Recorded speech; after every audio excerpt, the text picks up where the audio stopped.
오늘 말씀 제목은요, 죽기 위하여 오신 예수님 혹은 예수님은 죽으러 오시었다가 되겠습니다.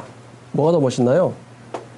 자, 이제 오늘 예수님에 대해서 생각을 하려고 합니다. 근데 예수님께서요, 어린 아이와 같지 아니하면 너희가 천국에 들어갈 수 없다라는 말씀을 우리에게 해주신 적이 있습니다. 마태복음 18장입니다. 자, 마태복음 18장 1절부터 보니까요, 제자들 사이에서 변론이 일어납니다. 주제는 누가 더 큰가입니다. 재밌는 제자들이죠. 천국에서는 누가 더 큰가. 자, 예수께서 한 어린아이를 불러 그들 가운데 세우시고 이르시되 진실로 너희에게 이르노니 너희가 돌이켜 어린아이들과 같이 되지 아니하면 결단코 천국에 들어가지 못하리라. 그러므로 누구든지 이 어린아이와 같이 자기를 낮추는 사람이 천국에서 큰 자니라. 또 누구든지 내 이름으로 이런 어린아이 하나를 영접하면 곧 나를 영접함이니 라고 말씀하십니다. 자, 한 절 더 10절을 보면요, 삼가 이 작은 자 중에 하나도 업신여기지 말라. 너희에게 말하노니 그들의 천사들이 하늘에서 하늘에 계신 내 아버지의 얼굴을 항상 배옵느니라 라고 말씀하고 계십니다. 자, 여러분, 옆 사람 우습게 보지 마세요. 옆 사람의 천사가 하늘에서 항상 아버지를 만나고 있다라고 합니다. 억울하게 하면 그 천사가 가서 이야기하겠죠. 네, 오늘 이제 첫 번째 주제의 시작은 이 낮추는 이라는 단어의 의미에 대해서 생각해 보려고 합니다. 낮추는. 예수께서는요, 어린아이와 같이 자신을 낮추는 자가 천국에서 큰 자라고 합니다. 근데 여러분, 어린아이들이요, 자신을 낮추려고 노력을 하나요? 그렇진 않지요. 그럼 어린아이들은요, 자신을 낮추려고 노력하는 존재들이 아니라 자신들이 낮추어진 존재예요.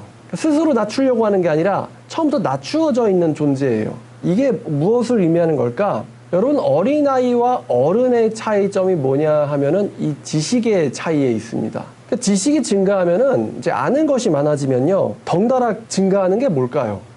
지식이 증가하면 덩달아 증가하는 부정적인 것이 있습니다. 그렇죠.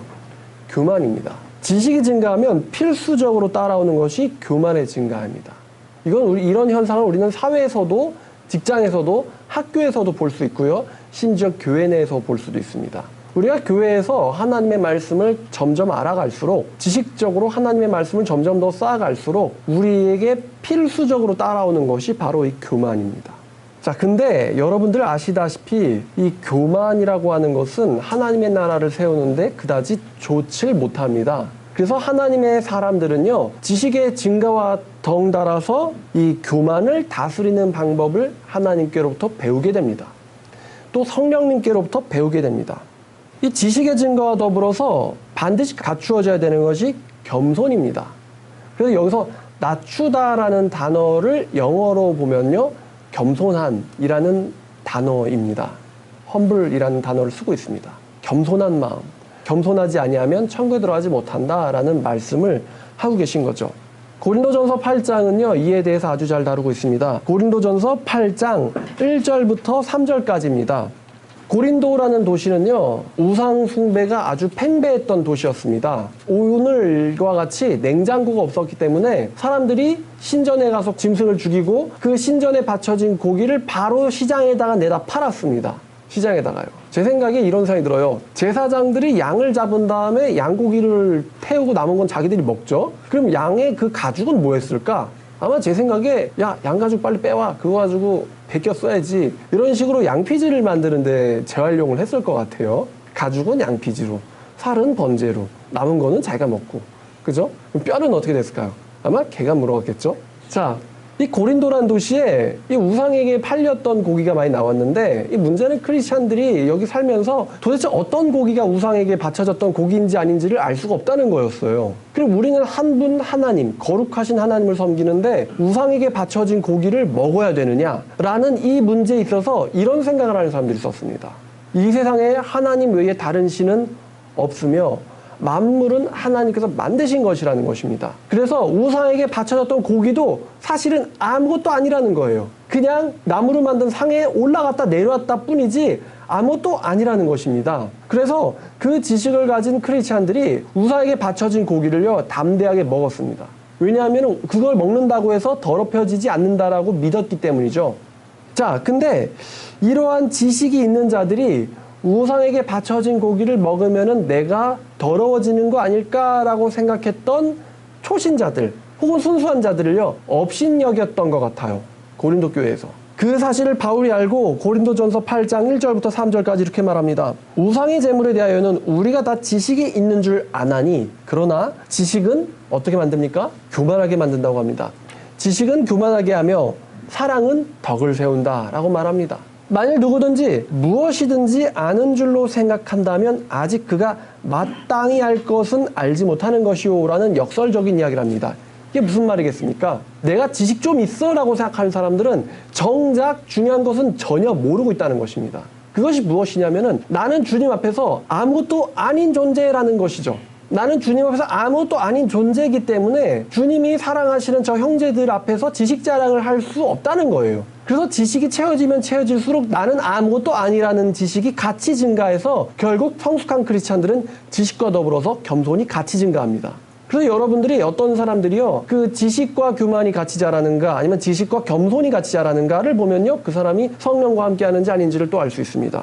그래서 바울이 말하는 거예요. 마땅히 알 것은 아직 아무것도 알지 못하는 것이요. 자, 그리고 중요한 게 여기 있습니다. 만일 누구든지 하나님을 사랑한다면 그 사람은 어떤 사람이라고 합니까? 하나님께 알려진 사람입니다.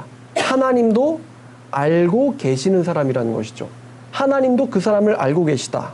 자, 그래서 야고보 사도도요, 이 지식의 증가와 겸손에 대해서 야고보 사도는 이제 직설적 화법을 잘 쓰거든요. 1장 26절에서 이런 말씀을 하십니다.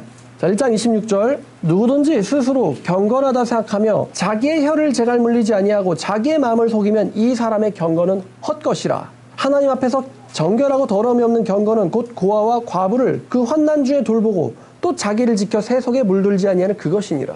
자, 26절에 포커스를 맞추면요. 여러분 크리스찬들의 가장 대단한 능력 중에 하나는요. 바로 혀를 제어할 줄 안다는 것에 있습니다.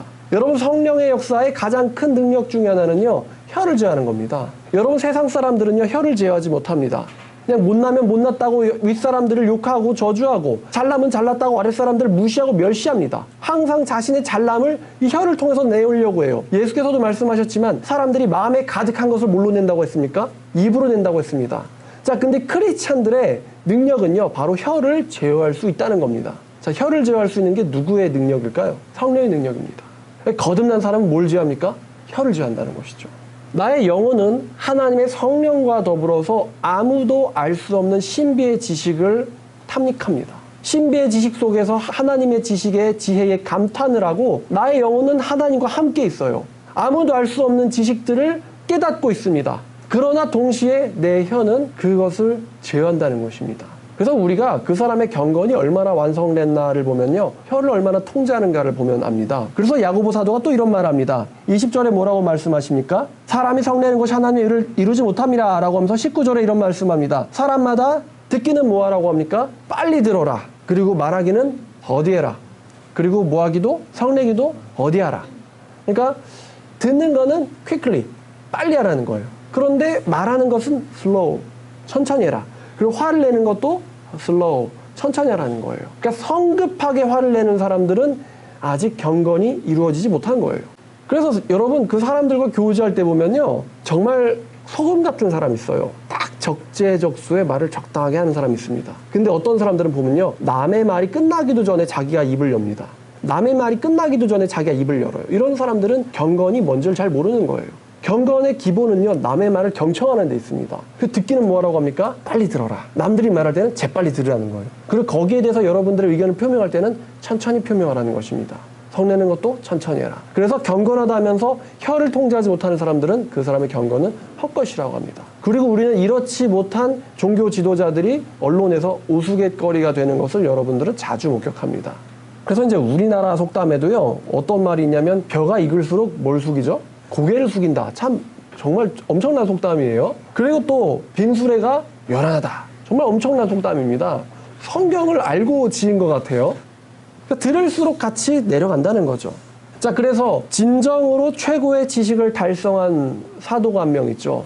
바로 바울 사도입니다. 혼자서 성경의 반을 썼습니다. 엄청난 사람입니다.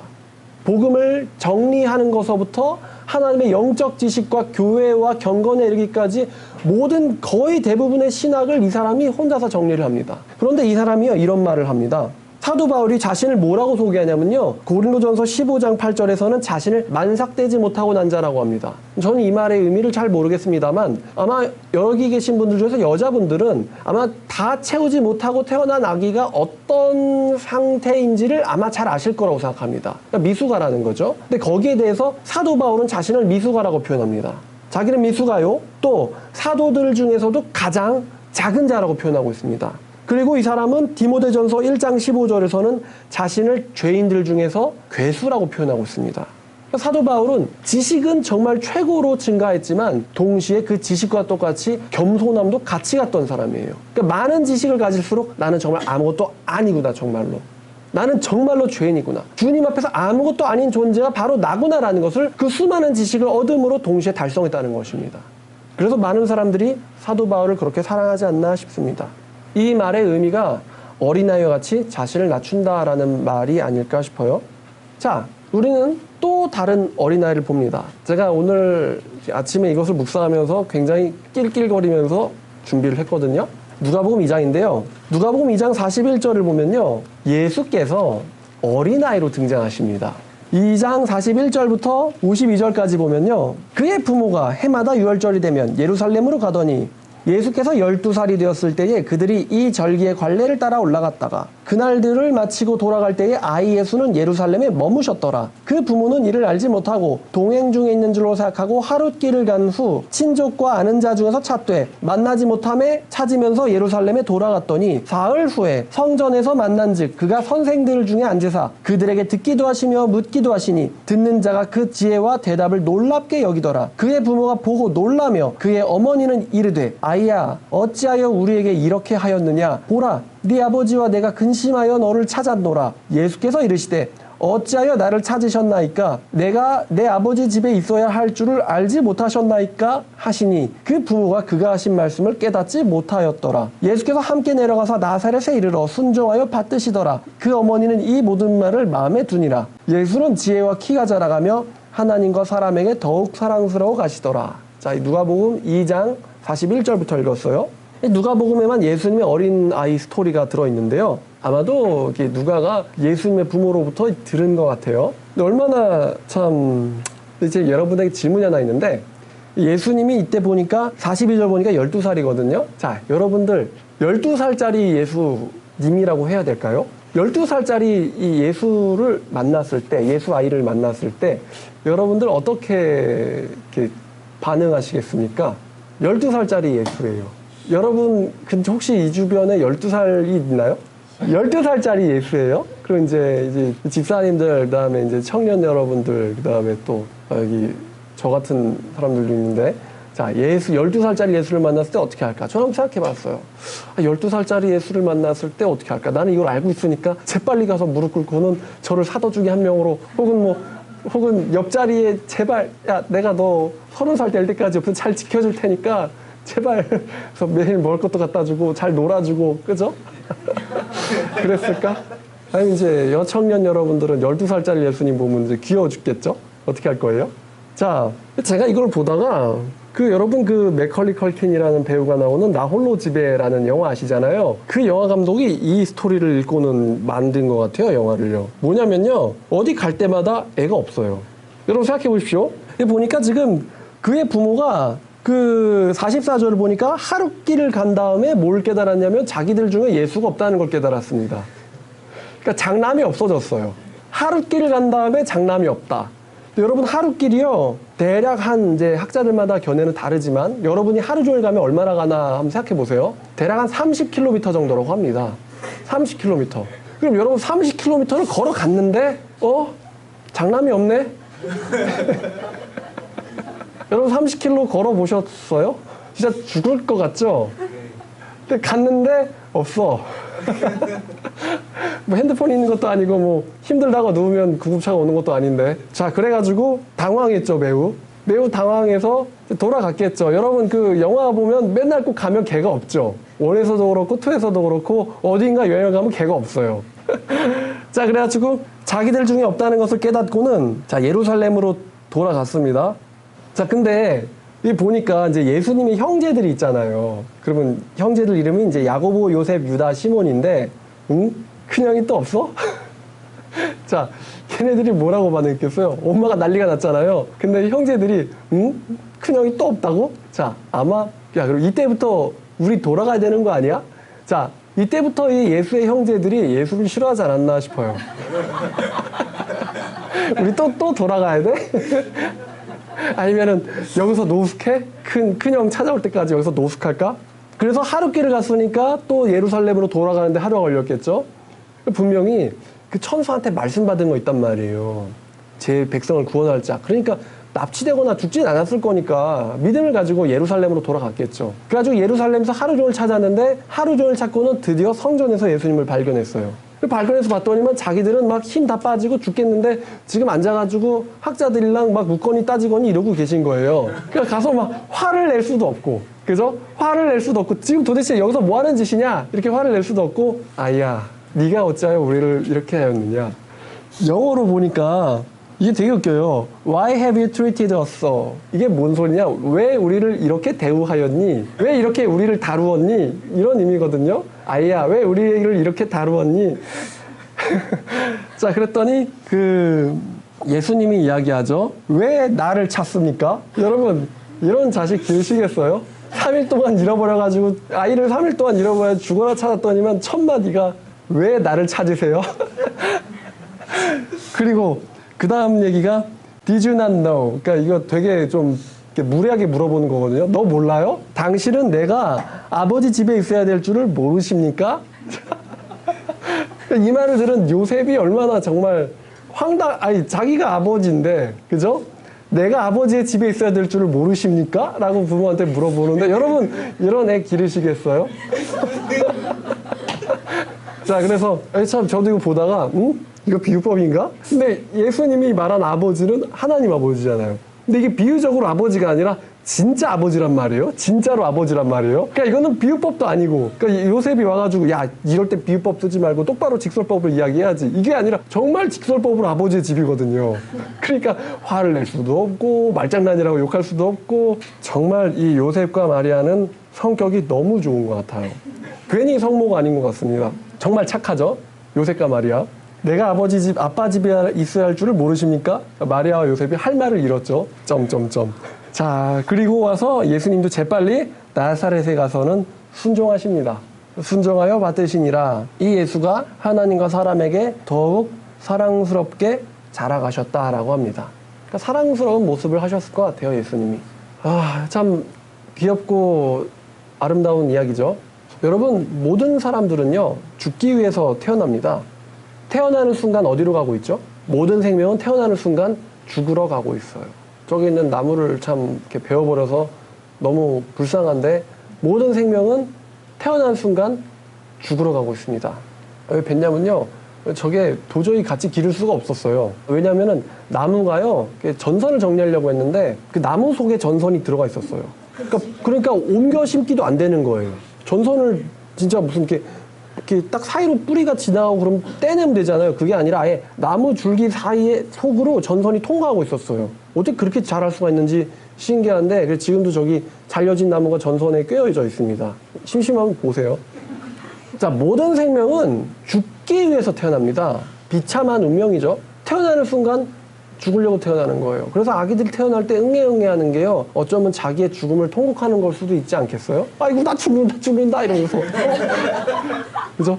죽을 때는 죽으니까 통곡을 못 하잖아요. 그러니까 태어날 때 통곡을 하는 거죠. 아이고, 나 이제 죽었네 이러면서. 자, 근데 이 세상에서요, 죽임당하기 위해서 태어난 아이가 있습니다. 바로 누굴까요? 죽임당하기 위해서 태어난 아이가 있는데 바로 예수님입니다. 모든 인간은 죽기 위해서 태어나지만 예수님만큼은요, 죽임당하기 위해서 태어나셨습니다. 우리가 잘 아는 요한복음 3장 12절부터의 말씀을 보시면 3장 12절부터 17절까지요. 내가 땅의 일을 말하여도 너희가 믿지 아니하거든 하물며 하늘의 일을 말하면 어떻게 믿겠느냐. 하늘에서 내려온 자 곧 인자 외에는 하늘에 올라간 자가 없느니라. 모세가 광야에서 뱀을 든 것 같이 인자도 들려야 하리니. 이게 무슨 말이죠? 인자는 죽어야 한다. 라는 말이죠. 들려 죽어야 한다 하리니 이는 그를 믿는 자마다 영생을 얻게 하려 하심이라. 하나님께서 세상을 이처럼 사랑하사 독생자를 주셨으니, 자, 이 주시다라는 말이 뭐예요? 죽이기 위해서 내어주었다는 이야기예요. 독생자를 죽이기 위하여 내어주셨으니 이는 그를 믿는 자마다 멸망하지 않고 영생을 얻게 하려 하심이라. 하나님께서 그 아들을 세상에 보내신 것은 세상을 심판하려 하심이 아니요 그로 말미암아 세상이 구원을 받게 하려 하심이라. 독생자를 주신 이유는 죽음으로 내어주시기 위해서 주셨어요. 그래서 죽기 위해서 태어나신 아이가 바로 이 예수님이십니다. 3장서부터 그 얘기를 하세요. 또 자, 마가복음 10장 42절부터 보겠습니다. 42절부터 45절까지입니다. 자, 예수께서 불러다가 이방인들의 집권자들이 그들을 임의로 주관하고 그 고관들이 그들에게 권세를 부리는 줄 너희가 알거니와 너희 중에 그렇지 아니하니 너희 중에 누구든지 크고자 하는 자는 너희를 섬기는 자가 되어야 하고 너희 중에 누구든지 으뜸이 되고자 하는 자는 모든 사람의 종이 되어야 하리라. 인자가 온 것은 섬김을 받으려 함이 아니라 도리어 섬기러 왔고 자기 목숨을 많은 사람들의 대속물로 주려 함이니라. 여기서도 말씀하시기를 인자는 죽기 위해서 왔다는 것입니다. 또 마가복음 바로 이어서 14장을 보시면 마가복음 14장 33절부터 36절까지 보면요. 겟세마네죠. 베드로와 야고보가 요한을 데리고 가실새 심히 놀라시며 슬퍼하사 이거 왜 놀라시며라고 번역했는지 모르겠는데요. 여기서 놀라시면은 심히 걱정하시며입니다. 의미가 많이 다르죠. 심히 걱정하시며 심히 슬퍼하사는 번역 제대로 했어요. 하시는 말씀이 내 마음이 심히 고민하여 죽게 되었으니 너희는 여기 머물러 껴있으라 하시고 조금 더 나아가서 땅에 엎드려 될 수 있는 대로 이때가 나오죠. 이때가 자기에게서 지나가기를 구하며 이르시되 아빠 아버지여 아버지께는 모든 것이 가능하오니 이 잔을 내게서 옮기시옵소서. 그러나 나의 원대로 마옵시고 아버지의 원대로 하옵소서 하시고 라고 기도하십니다. 자, 예수님께서 말씀하신 35절의 이때가 언제일까요? 때라는 게 나오죠. 때. 이 때라는 단어를 제가 찾아봤는데요. 이 때가 언제일까요?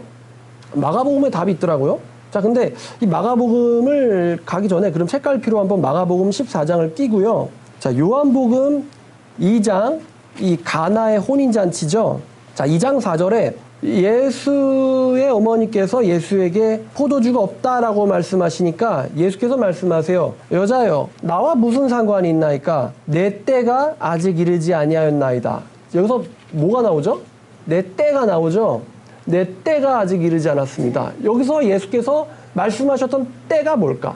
내 때가 아직 오지 않았습니다. 아마도 미루어 보건대 왜 벌써부터 이적을 베풀라 하십니까? 아직 내가 겪어야 할 이 때가 오지 않지 않았습니까? 라고 반문하는 겁니다. 하지만 순종하셨죠.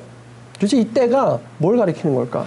자, 그리고 또 7장을 보니까요. 요한복음 7장 8절에 너희는 명절에 올라가라. 내 때가 아직 차지 못하였으니 나는 이 명절에 아직 올라가지 아니하노라.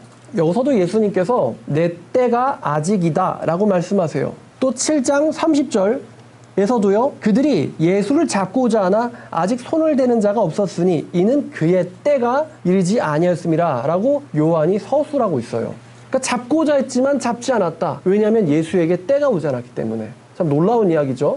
그들이 잡으려는 마음을 갖고 있었지만 실제로 실행하지 않았으니 왜냐하면 예수의 때가 아직 오지 않았기 때문이다 라고 요한은 이야기합니다. 참 신비하죠. 또 8장 20절에서도 이렇게 말합니다.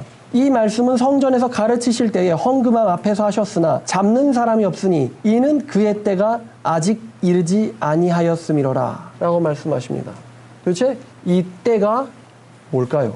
언제일까요?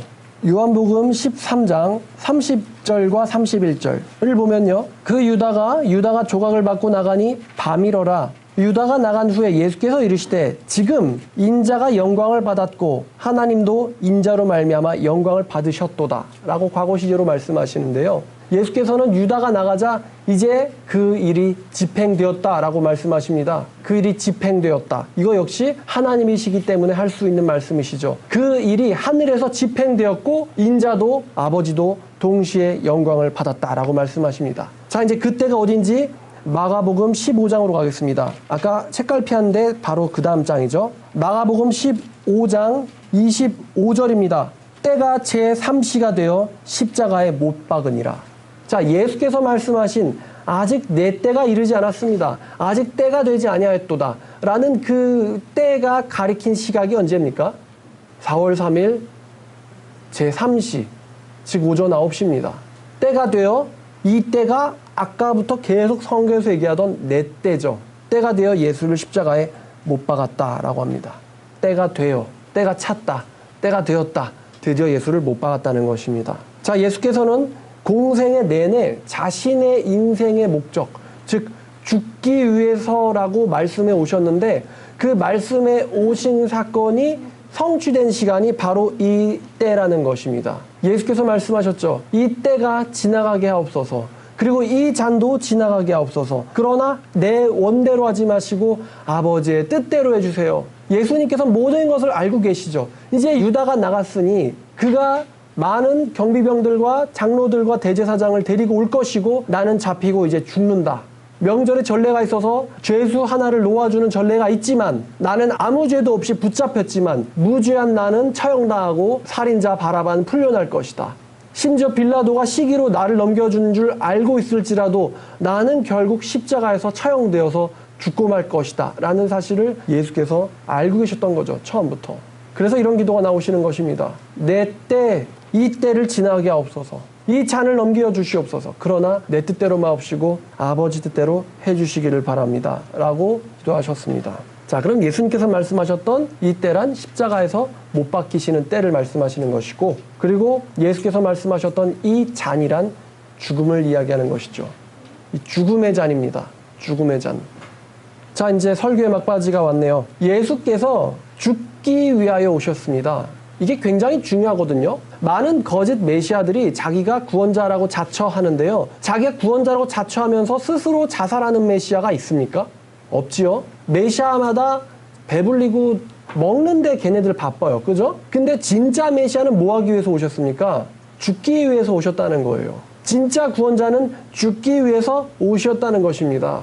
그러니까 메시아의 목적은 죽음이에요. 왜 예수께서 인성을 입었습니까? 왜 하나님의 아들이라고 신성을 표현하시는 예수께서 인간의 아들이라고 왜 인성을 입으셨습니까? 하나님으로서는 죽을 수 없기에 인간이 되신 거예요. 죽기 위해서 인성을 입으신 겁니다.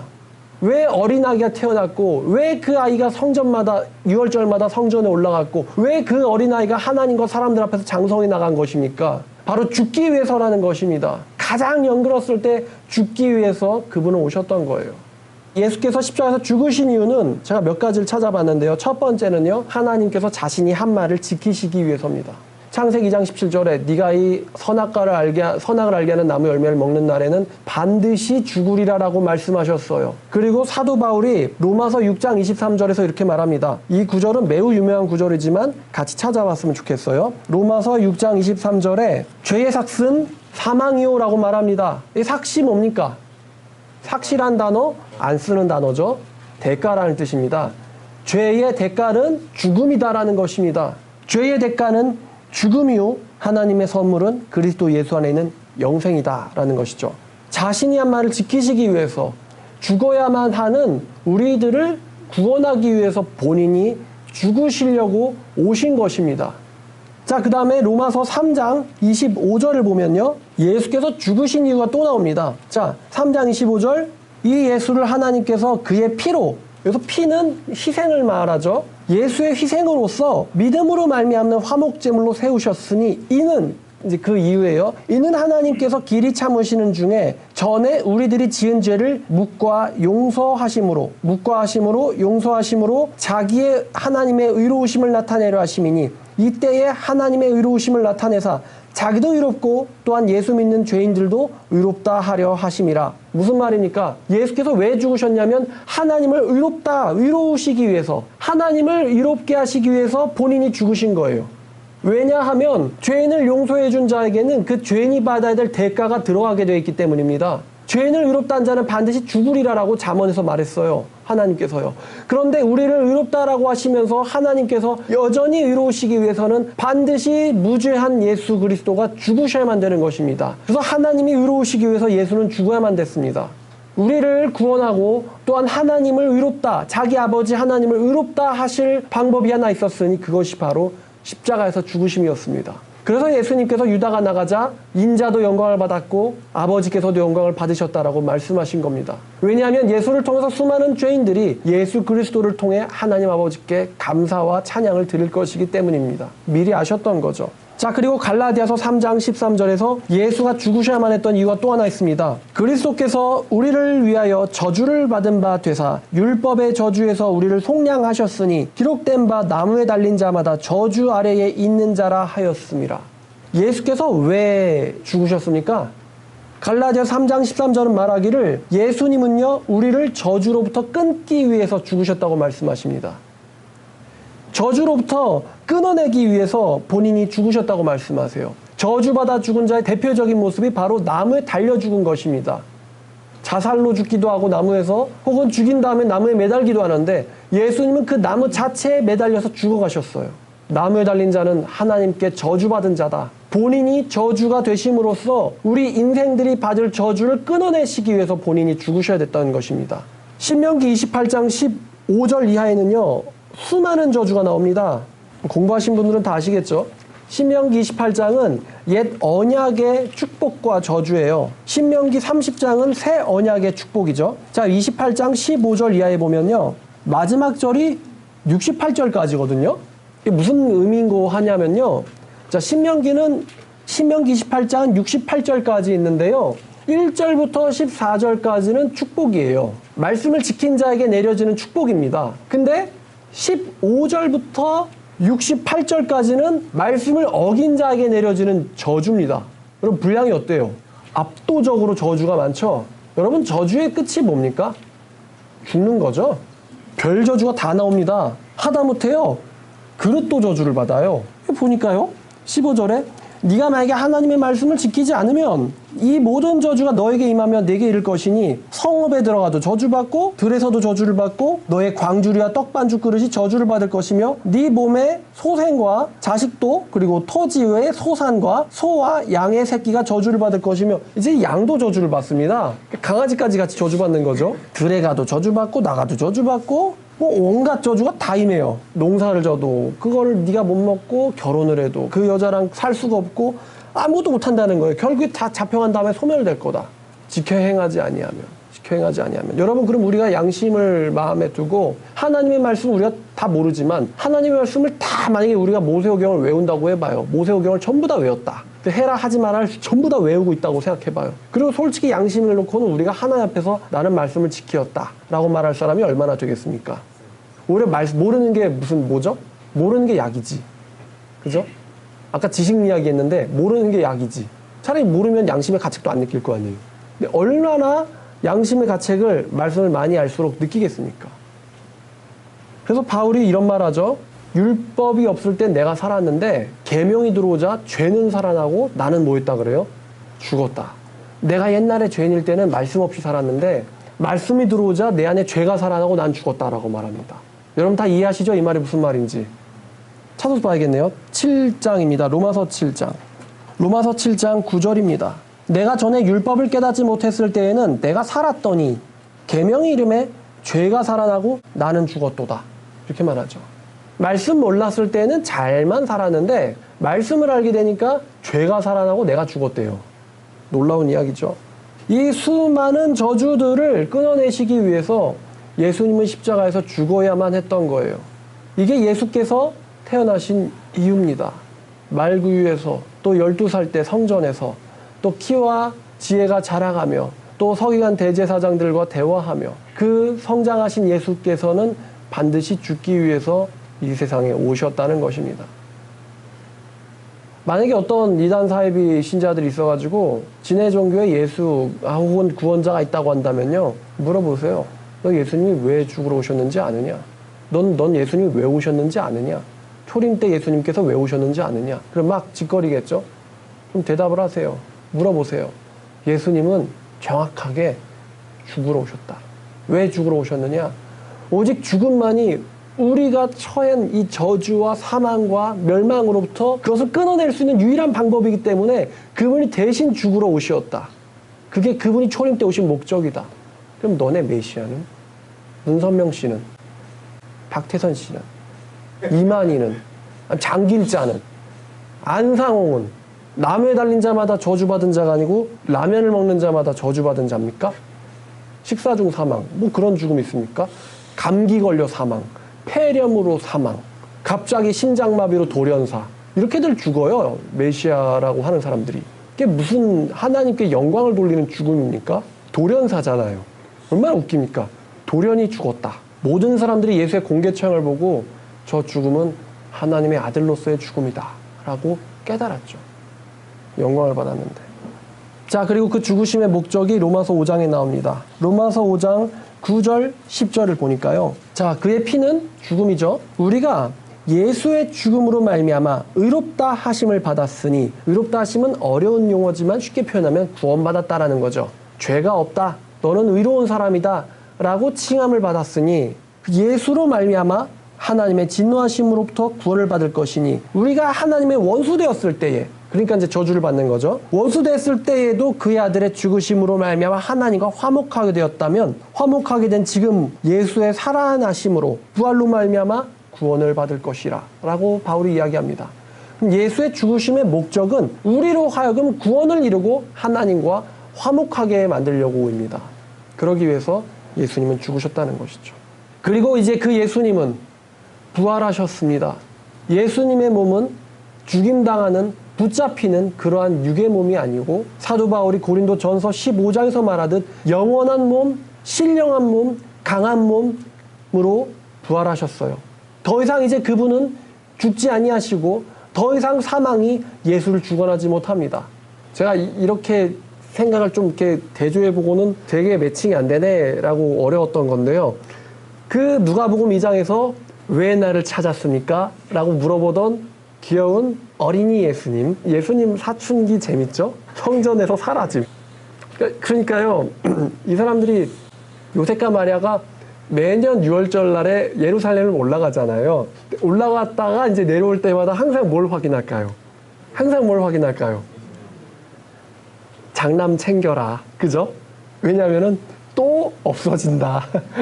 아니면 좀 크면 이제 아버지의 집에 적당히 있다가 올 것. 뭐 이렇게 메모를 남기고 갔겠죠. 자, 그 왜 나를 찾으셨나이까? 라고 물어보던 청소년 예수께서 요한계시록 1장 17절에서 이렇게 말씀하십니다. 내가 볼 때 그의 발 앞에 엎드려져 죽은 자같이 되매 그가 오른손을 내게 얻고 이르시되 두려워하지 마라. 나는 처음이요 마지막이라. 곧 살아있는 자라. 전에 죽었었노라. 볼지어다 이제 영원토록 살아있어 사망과 음부의 열쇠를 가졌으니. 이렇게 나타나십니다. 매칭이 되게 힘들죠? 그러니까 예수님이 만약에요, 그 12살 때 이렇게 말씀하셨으면요, 어땠을까요? 요셉과 마리아가 두려워하지 말라. 왜 우리를 이렇게 대우하였니? 두려워하지 말라. 나는 알파와 오메가라. 자, 그러면 이제 매우 당황했겠죠? 자, 여러분, 예수님의 죽으심 오늘 많이 묵상이 되셨습니까? 왜 그분 2000년 전에 이 땅에 오셨는지, 왜 자라가셨는지. 여러분, 예수님 왜 성장했죠? 죽으시기 위해서. 왜 공생애를 하셨습니까? 죽으시기 위해서. 왜 이적을 일으키셨어요? 죽으시기 위해서. 나더러 지금 이적을 일으키라는 겁니까?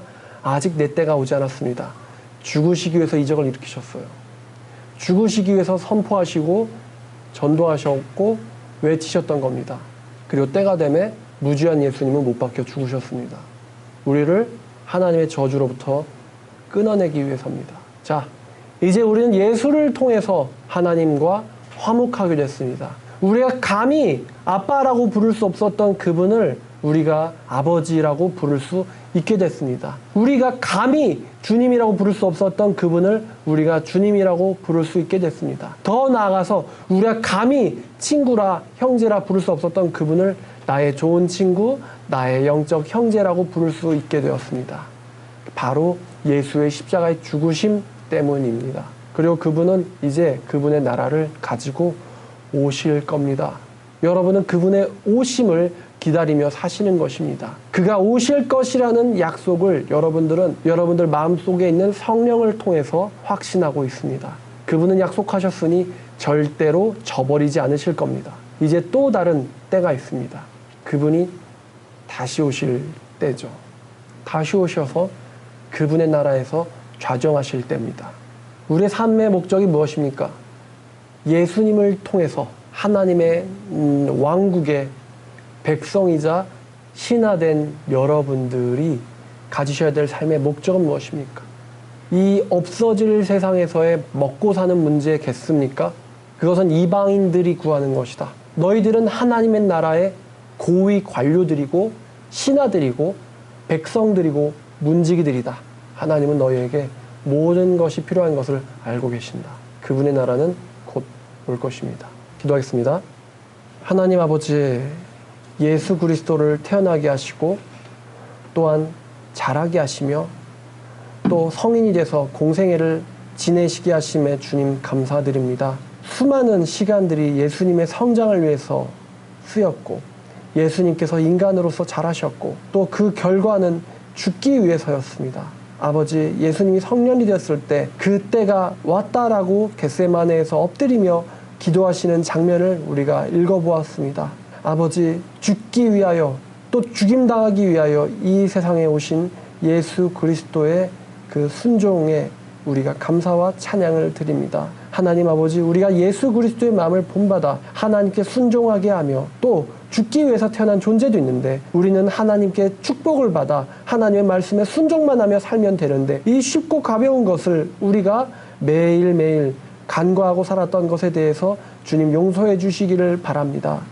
우리를 화목케 하신 예수 그리스도에게 또 감사를 드리며 이 모든 말씀 십자가에서 죽으신 예수님의 이름으로 기도드렸습니다. 아멘.